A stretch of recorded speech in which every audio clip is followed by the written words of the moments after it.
Charisma Quotient. I'm your host, Kim Seltzer, a dating and makeover expert, where I will help you build confidence, make connections, and find love from the outside in.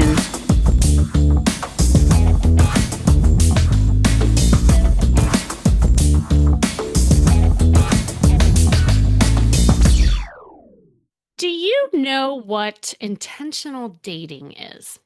This is something that I'm very passionate about, that I teach and preach, and it is literally the practice of putting yourself out there with purpose, not to rush into the next long-term relationship, but to explore, to flirt, to have fun. And all that time, you're learning about yourself and what you truly want. I actually call it dating yourself. And for many people, and this might be you listening, especially those, if you've been kind of this relationship person your whole life, right? Maybe you've had one or two long-term relationship partners or a marriage. This whole concept might just feel really foreign. So if you've never really dated multiple people without getting attached, that is the operative words, without getting attached or in a relationship, or approach dating as a skill to practice. The thought of doing so later in life, especially, can feel awkward. It can feel intimidating and even overwhelming. So yes, you probably hate dating and want to just skip it all and get to the boyfriend or girlfriend. But here's the truth. You, like most people, end up shutting down later in life instead of leaning into dating with curiosity and joy. Why? Well, I wanted to flesh out a few reasons, and they're very common, and this is something that I work with both with men and women. So, number one, what stops you might be a fear of rejection. You know, the stakes feel higher, and past breakups or heartbreaks can make the idea of putting yourself out there, again, terrifying. And this is especially true if you've experienced maybe toxic relationships, you were hurt, maybe there's some abandonment or loss that you experienced, and that all can cause you to become guarded and just really scared of repeating the same pattern or getting into a bad relationship. So I would say that's the number one thing I see a lot. Number two, there's a comparison to the past. You might measure yourself against who you used to be, like say in your 20s or 30s, rather than embracing your current state, your current wisdom, your current vibrance, your current hotness. And by the way, the hotness factor is definitely something that a lot of people have a hard time with. It's like you remember how you used to look. And so the whole notion of flirting might feel even harder because you're like, oh my God, who is this person in the mirror that I'm staring at? So it is looking at yourself and just loving yourself at this stage in your life. The third common reason is there might be a negative self-image. I mean, there is changes in the body, your health, confidence, and all of that can leave you feeling invisible, undesirable, or you hide so that you are invisible because it's coming from your own stuff. I was just working with actually a male client this past weekend. And I do these VIP days where we were going out and we shopped a little bit and we flirted. And the thing is that he has been overweight his whole life. He was bullied as a kid. And he is working on his body image right now. And I saw firsthand how his own feelings of his body is stopping him from even just approaching women or being kind of guarded in his body language. And it was so beautiful to kind of watch him just get out of his head and out of his own way with it as we shifted a few things and got him just a couple new pieces of clothes, and we're going to keep going with it. But it's those small shifts that can make a big impact in the way you even see yourself, and conversely, how other people then see you. The fourth is believing that it's too late. Like, this is a limiting belief that there's like this nagging voice in the back of your head saying dating at my age is just impossible or it's not fun. And that becomes a self-fulfilling prophecy. That's a very common one. And the fifth common thing that I see that stops people, and honestly, I should have put this as number one, is over seriousness. I mean, you all are approaching dating like it is a job interview instead of an adventure and forgetting that playfulness and flirting are the fuel for attraction. And that this isn't so serious, especially when you're dating without attachment and you're being intentional with the purposes of playfulness. This is when it all becomes fun. So, on that note, today on the line, I have a woman who is 69 years old and ready to change that narrative. And she wants to start putting herself out there, not to lock down forever right away, but to learn how to date, to flirt, and simply have fun. So, on this call, I'm going to be coaching her through the exact steps to do just that. Welcome, Joni. Are you there? Oh, hello, hello, Kimmy. Yes, I am here. Okay, you just said that in a super sexy way, by the way. Do you know you have a sexy voice? I did not know I have a sexy voice. No. Oh my God. It's so, and it's even more amplified. I mean, I only had one phone call with you, but now that I hear you like in the podcast kind of thing. All right, that Mhm. needs to be part of your flirt, by the way. Okay, I'm just that's a side note because you entered so sexy. I'm like, yes, Thank I love you. it. Thank you. I have a sexy voice. I'll have to remember that. Yeah. Well, Um, and a lot of people don't realize this. I teach this in my flirt workshops that tonality, like just even the variation in the tone of your voice, is part of a nonverbal like communication that translate to attraction. And you've even seen it on the other side, right? Like if you're talking to a guy and you don't really like his voice, like we respond auditorily to voices, and that's part of the attraction factor. So that should be one of your superpowers right off the bat. yeah, hey, I like that. I can lead with that, right? Exactly, exactly. Well, Joni, I'm so happy that you came on here. And because I just was super impressed with you, and we just had that one call. Because I think the things that you're dealing with are just so super common, and especially if you're dating later in life, and you've had some transitions, moving to a new country, and all of that. So I'd love for you to just share a little bit about your dating journey so far and what's kind of challenging you right now. I can't even imagine what dating would look like right now. There's so much of a learning curve moving to a new country that um I'm learning something new every day. Hmm. The culture, the food, the language, the people, the interactions, the like only understanding English in my ears and with how I speak, it's everything is different. So the the curiosity of flirting, Mm. and once I get my feet underneath me, I think it's going to be like fabulous to have that as part of who I am. I love that. Yeah, that's why we're talking.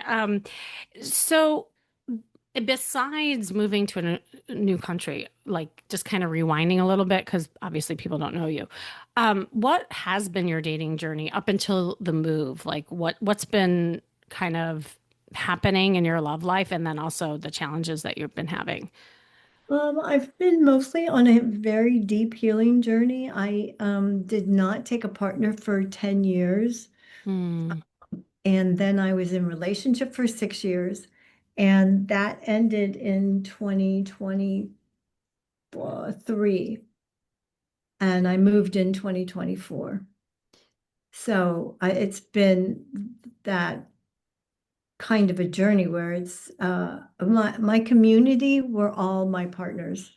But Mm. because Yes, because we were in this very rich, deep time of 20 years of, seeing each other in various places. And um, so it didn't feel like I was alone. I really appreciated every nuance of being in that community. Yeah, and I think what's impressing me, what you're saying too, is that you really like you're a deep person and you obviously are a relationship gal, true and true, so that you kind of have these like deeper type of relationships. But I think you said you've never just dated though, right? Like just without getting attached and just dating up a storm? All right. No, there's not been a lot of dating. When I met my last beloved, I met him, and then 2 months later, I think I ran into him again, and we Hmm. saw each other, and just like knew in that instant that we were going to be partners, and we walked hand in hand down the street of Encinitas, and Hmm. worked together every moment for 6 years. Wow. Yeah. So you didn't really have to flirt or date. It just kind of happened. And then you, right? Like it just like, oh, and then you went right into the relationship. So, well, tell me, and just review a little bit. So what didn't work about these relationships and like, are there some things that you're trying to attract now moving forward that's different? Um, Well, yeah, because I think I was so attached to just being in relationship and having this person fulfill me to be uh something, like to meeting me on the level that I'm at is very important. So I have a friend who says, "Are you dating your species?" So if you're a cat, you're going to date a cat. If Mm-hmm. you're a dog, you're going to date a dog. But if, you're a cat dating a dog, it's not going to work. So uh the ask me the question again. Yeah. So what didn't work then? What it sounds like they weren't really your species, so to speak, in the end. So what didn't work and what are you wanting now? What didn't work is that whoever I would stand in front of was not willing to negotiate or navigate a relationship that worked for me. Hmm. And mostly I'm monogamous, and I um, want to. So the things that were important to me when I was in my 20s, 30s, or 40s, 50s, 60s even, Hmm. are long gone, because now at 70, I just want somebody who I'm comfortable with. I want to find someone who kind of, well, I still want to say completes me, but not in a way that's like needy. I don't need anything. I desire to have compatibility, and I desire to have um, someone who's willing to talk about what they're feeling and their emotions, and not step over things, like that was uncomfortable for me. Oh, get over it. No, no, no, no. No, I can't. That's not who I am. I need something more. Well, and it sounds like a little bit like what you're saying is you kind of got sucked into the vortex of a relationship to, kind of, feel complete at that point in your life, when you were younger, and now you're just Uh-huh. in this beautiful space of coming into yourself and knowing more solidly what you want separate from the partnership. But that's still part of the journey, and it's like that's why I think dating without getting attached would be so crucial for you Oh, because I think it wasn't even a concept that I yeah. could have imagined before I talked to you. I'm like, what? You can date? Like, seriously? Anyone I want? Like, even I could ask them out. Hey, how would you? Wow, that's exciting. Oh, I love that you're excited by that. Yeah. And Yeah. also, I think what happens too, and especially with the nature of the relationships you're describing, was it more like where you kind of were caretaking and it was all about like their needs rather than yours? Well, don't want to be a teacher. I want to Yeah. have a relationship with a man who has done his work, that is willing to face the fire, as it were, of transformation, to be in relationship. I mean, when we look at each other, we could be each other's the perfect mirror for each other's childhood wounding.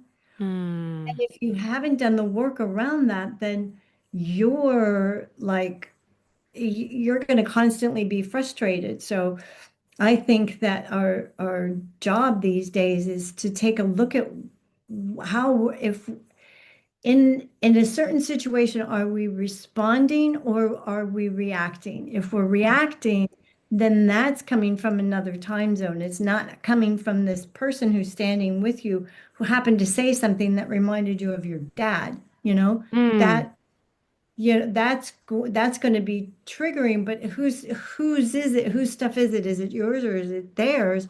And how can you hold space for that if it's not yours? Like, wow, I hear that you're really upset about that. You want to talk about that? And if they're like, oh, no, then it's probably not the person for me. mhm.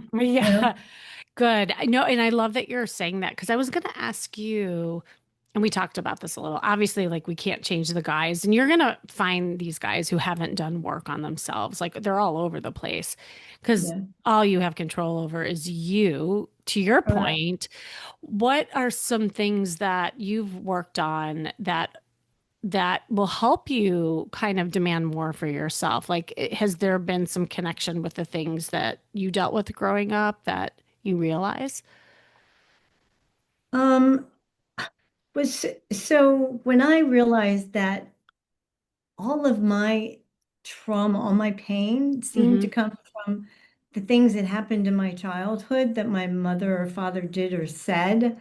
Mm, And and that's what I needed to look at because we make limiting beliefs that like they said this and we made it mean something for us. mm-hmm. And because we're like under the age of 7, we don't have the resources to actually know that that's, just a moment in time. So we give it meaning. And then that's where we live our lives from. So that's the stuff that I feel that we all need to look at, like Yeah. there was a moment when I was 7 in the driveway with my dad, and my parents were splitting up, and my dad said what he said to me, and he just like I made thousands of limiting beliefs in that moment about everything. Like my dad Mm. doesn't love me. I can't say no to men. I lost my voice. It's taking Ah. all these years to find myself again. And I love myself now, and I'm really happy to be with just me.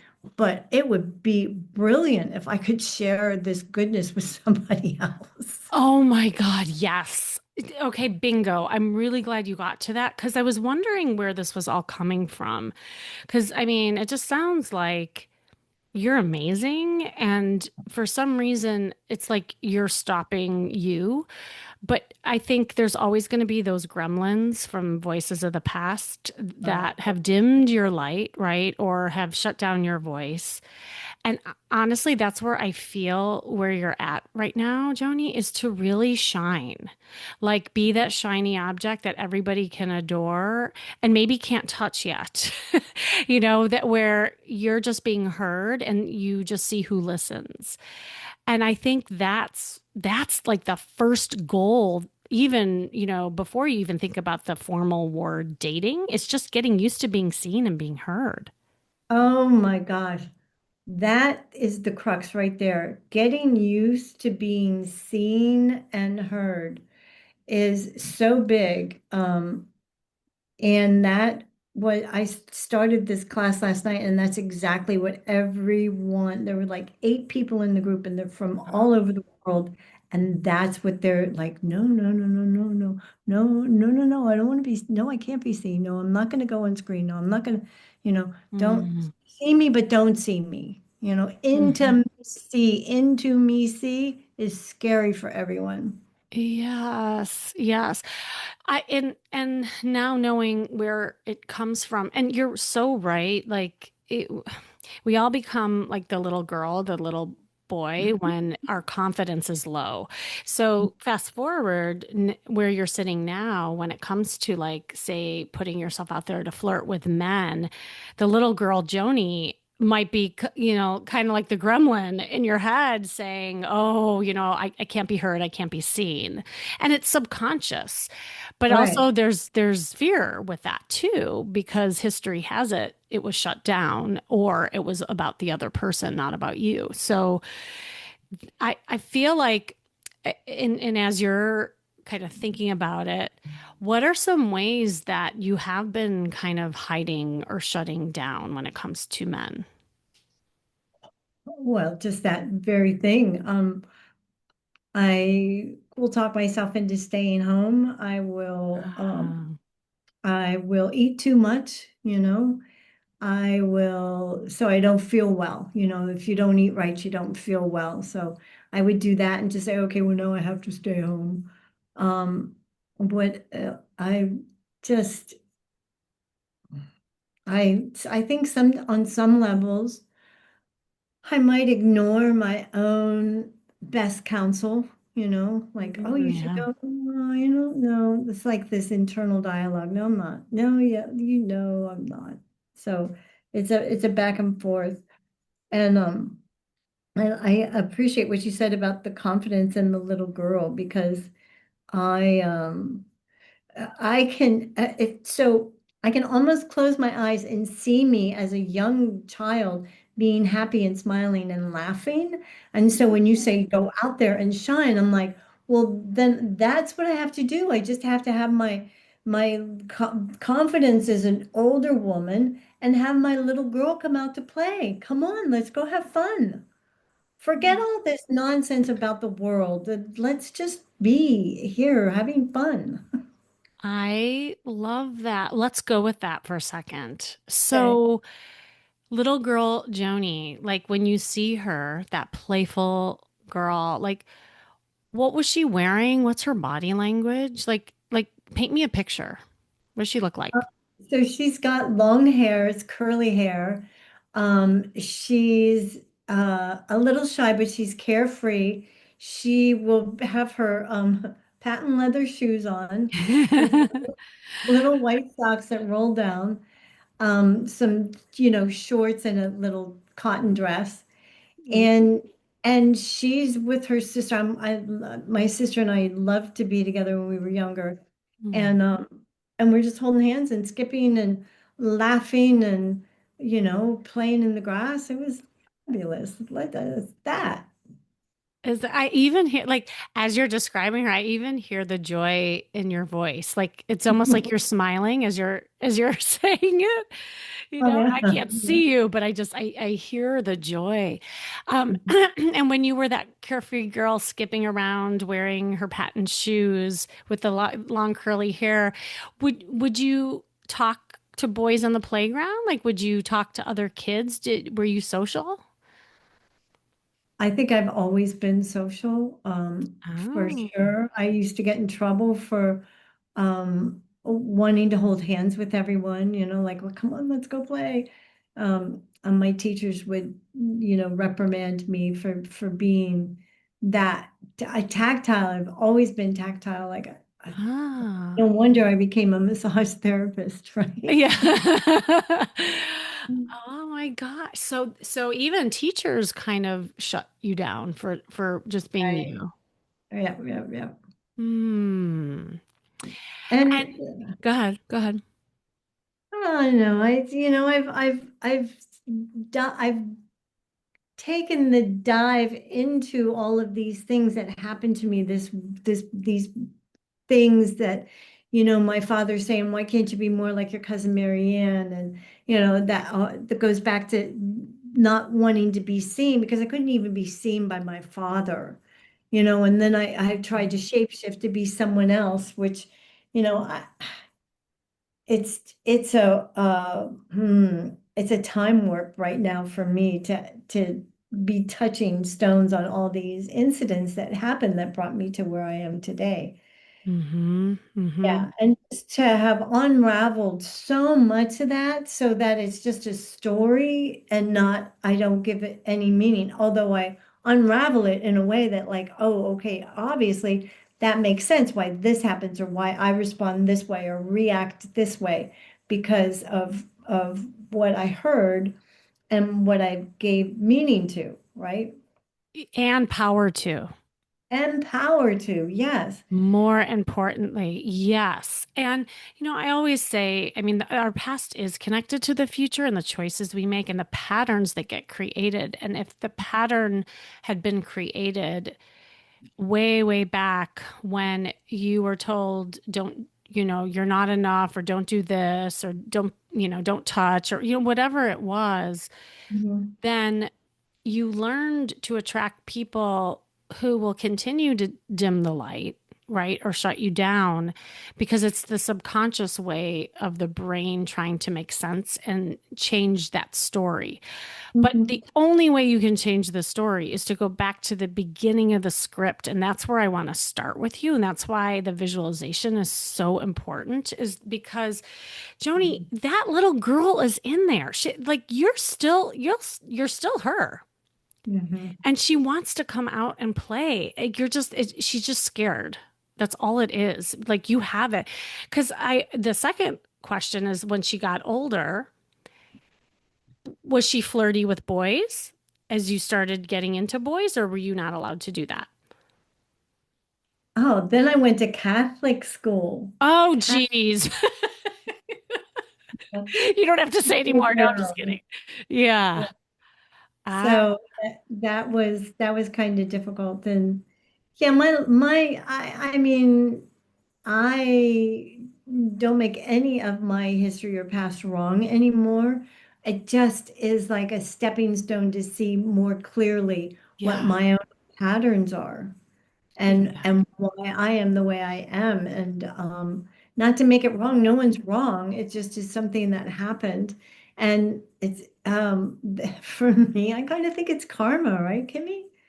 Well, and also, I always say, like, it builds resilience, it builds skills. And like, I Yeah. mean, Joni, it definitely like built a confidence in you. Like you're good at taking care of other people. You're good at making people feel good. I think it's not changing that part of you, because that's a wonderful quality, by the way, in a partnership. But what it is now it's time to balance it out with being a little selfish and really paying attention to you now for the first time, and without guilt, without apologies, just you, Joni, hear me roar, like I am woman, hear me roar, like that. That needs to be you. And did little Joni have a nickname at all? Like, can we give her a name? Because I want to, like, to your point, move forward. Like, just what are some ways that we can override some of this? It's just a default button. That's all it is. And I want to override it. So you want a nickname? Yeah. Pixie. Oh my God, Pixie. I love it. Did kids call you Pixie, or you just came up with that? No, I just came up with that. Okay, this is flirty Joni. Her name is Pixie. Okay. And so let's get into some homework and things that I want you to practice now. And the very first thing that I want you to do is not use the word dating at all in your vocabulary. We're not even going to think about like interacting with men as a way of dating. Okay. So I Okay. want to take the pressure off of that, because history has it, every time you put that label on it, you get into a relationship. And I don't want you doing that right now. Okay. Yes. True. Okay. Okay. So we're going to replace the word dating with just being social and having fun and having Pixie come and play on the playground. I want Pixie to play. And this is going to be the whole goal. And I would make a goal for yourself with like a time frame. So I like to work in 3 month chunks. So let's Mhm. say for the next 3 months, let's make it like a dating mission statement for you. You are going to work on flirting and having fun with everyone. And that includes men that you're attracted to and not attracted to. That includes women that you want to be friends with. That includes babies and dogs. Like I'm talking about, it's an energy that's playful. Mhm. That's all I want you doing right now. And especially, and it actually will kill two birds, or a lot of birds with one stone, since you're in a new country, getting just to know the culture, the people, the restaurants, the social life, like it'll give you a chance to breathe a little bit and figuring out like where you are, but also who you are. Right. Right. Right. Yes. There's assignment accepted, sister. Okay. I I'm love all over it. this. Okay, cool. So first we're just shifting the mindset before we even like dive into the actual like tasks to do because if you keep going at men with the intention of like, oh my God, if I look at that guy and I flirt with him, then what? I'll have to date him. And then, like, it's too much. So we're not even, I'm taking that pressure off of you right now. Yeah, because the, the other part that we talked about before, Kimmy, was that I was a Scorpio and I was so serious. So everything is Yes. so serious. Like if I wink at you, that means that we're engaged or something. I mean, it's Right. that restricted in my head, right? Yes, it's kind of like what I talked about in the top of the episode is that the seriousness and you're by the way, you're not the only one. Everyone has gotten so serious and this is why we pick up our phone and we're swiping with such like seriousness and vetting everybody and Q&A questions on dates. Oh my God, like no, we're out there just Pixies playing. That's all we care about right now. Having a good time. We're just Having a being good time. Yes. carefree and loving. Okay, so now we have the mindset. So, what are some things that are fun for you? Like on that note, can you name maybe like three activities or things that where maybe men are hanging out that you could just commit to explore right now? I would say, excuse me, musical events. Maybe if I could Ooh, do some drumming or dancing here in where I'm at. yeah. And this is a walking town, so Mhm. I go out twice a day, once in the morning and once in the evening, and just walk. And I will stop and chat up the storekeepers, the owners of the store, like, how are you? Yeah. Yeah. I And I love it. I love it. Yeah, keep going with this thought. Yeah, anything else? dancing, Mhm. um,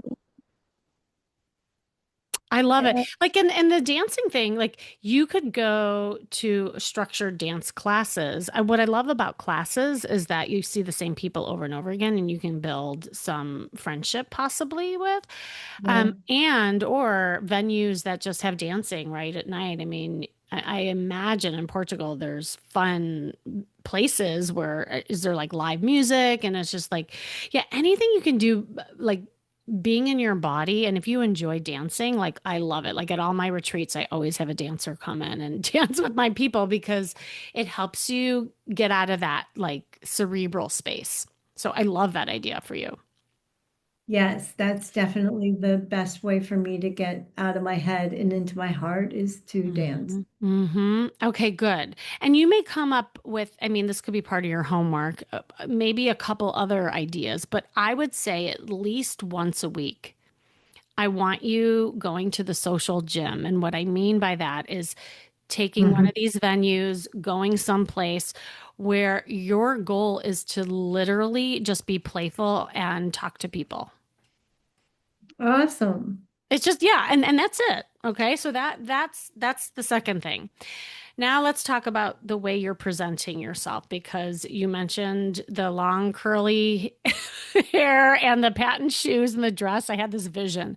So can we put a modern day version on Pixie that's sexy Pixie that can like really so that you're almost having a dating costume or a playful costume that makes you feel sexy and as you're Mhm. going to the social gym.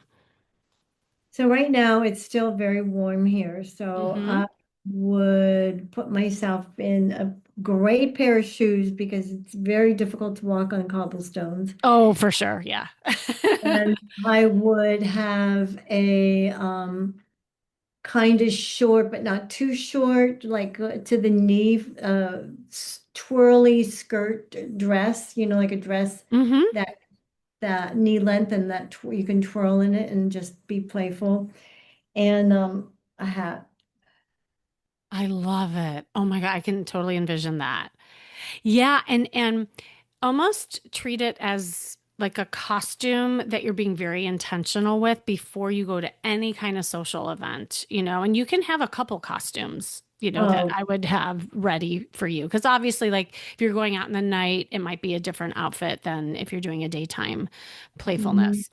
But that would be one thing. And then I love the vision of you twirling around in the dress because it speaks to like an energy and a body language that I think would be super cute and inviting to anybody, especially men. I really want you working on just smiling and making eye contact, especially with men. Mhm.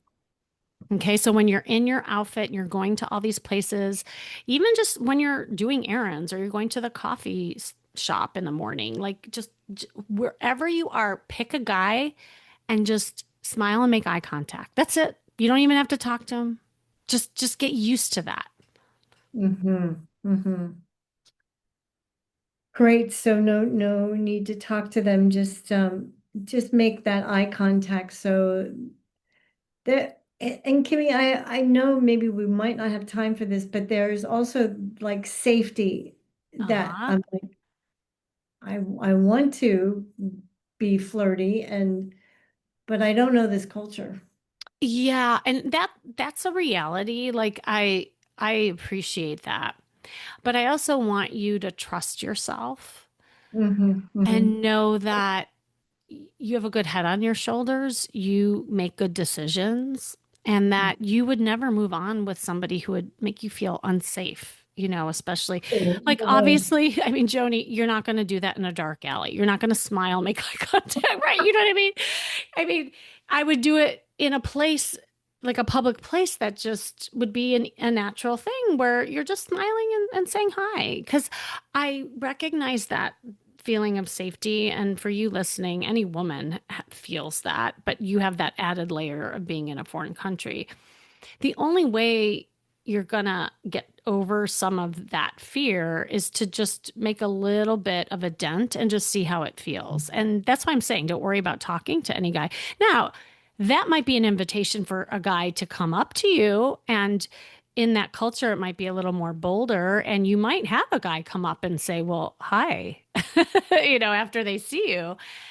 And Mm. and then you just say hi back and just see how it feels. If it feels weird, okay, no big deal, and you move on. But I think it's like the pendulum effect. A lot of times, like in fear of something, you swing all the way to the other side, and then you're totally guarded where, like, then no one can make a dent in your armor. So it has to be somewhere in between. Right. I think that's what happens to a lot of us women Oh, as 100%. yeah, we become very guarded and I was talking about this earlier today about you and I having a conversation and how yeah, I can't remember where my thought was, but it's that where we shut down and push the whole experience away. Yeah. So we just need to get out of our own way and allow. Well, and yes, and it's amazing how much opportunity gets shut down with that fear, because you can't overgeneralize. Yes, there's some bad people out there, but there's also amazing people out there. And if they see your body language being stiff, fearful, uh, putting up your dukes, frown on the face, whatever it is, then you don't look approachable. So opportunity passes you by because they think you don't want to talk to them. And I just had a flirt workshop in Chicago, and it was so funny because I had more men in there than I did women for the first time in my Mm, workshops. And they all the men were telling the women, they're like, we're scared to even approach you. You know, mm, and especially nowadays with everything that's happening in the world, men are scared. Now, obviously it might be a different thing in Portugal. I don't know, but I think in general, the whole world is feeling it. And so men and women are at a stalemate right now. Like no one's approaching anybody. So we all have to make it easier for each other. And that can start with a smile. exactly. Exactly. I'm on board with you 100%. You know that yeah. Good, good. Well, I mean, I think these are like really good first steps. And again, I would do it for 3 months where You have this mindset of being, Pixie on the playground, getting involved in things that fill you with joy, where your tribe is hanging out, where you can practice all these things, let it be your social gym, get some Mm, costumes, together that you can put on and be intentional as you go out, and then just work on smiling and making eye contact with men.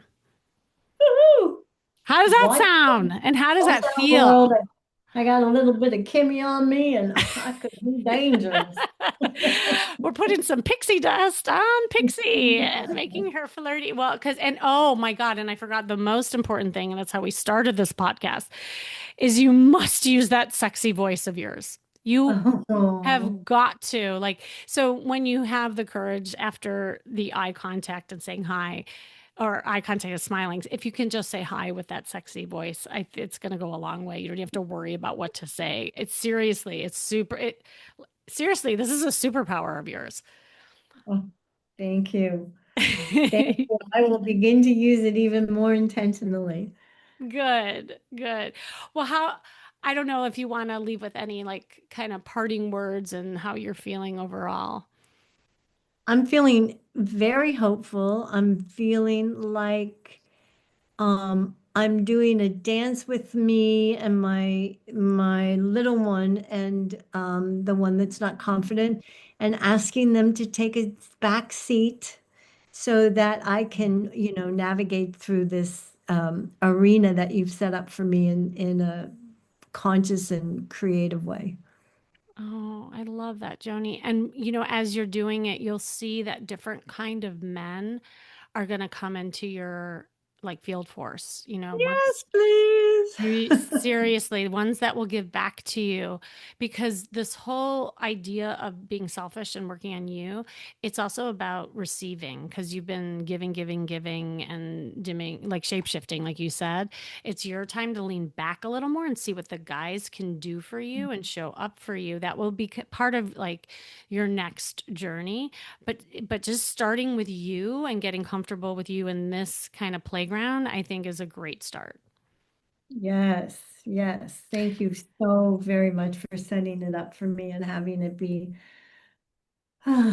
just, navigating through the field. It felt like we blazed through some, overgrown weeds that had been in the way. Oh my God, I love the way you talk too, Joni.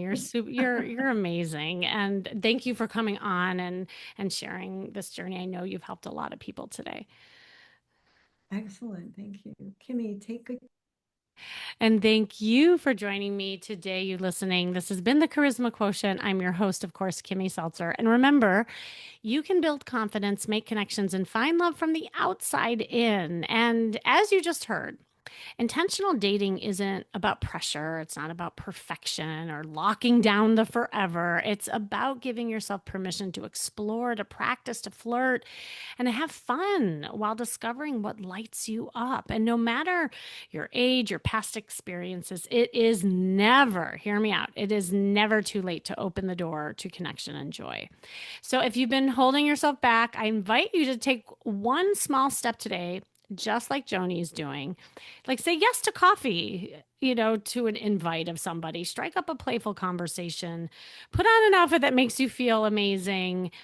And here's just an actionable step that you can take it. Because if you're ready to really practice these skills in a fun, supportive environment, I do have something very exciting. It's the most popular workshop that I do. It is my live speed dating event. It's virtual, so anybody can attend. It is coming up real soon, September 17th. You'll get real time coaching, interactive practice, and the chance to meet new people, all while learning how to flirt and connect with confidence. You will actually be getting feedback from your dates that I set you up with. So there's nothing really else out there like that. Grab your spot, go to stophatingdating.com. That's stophatingdating.com. Because, when you date with intention, like we were talking about today, the possibilities are endless. And when you date with intention, that is working on you, because working on you is working on your dating life. All right, that's all for now.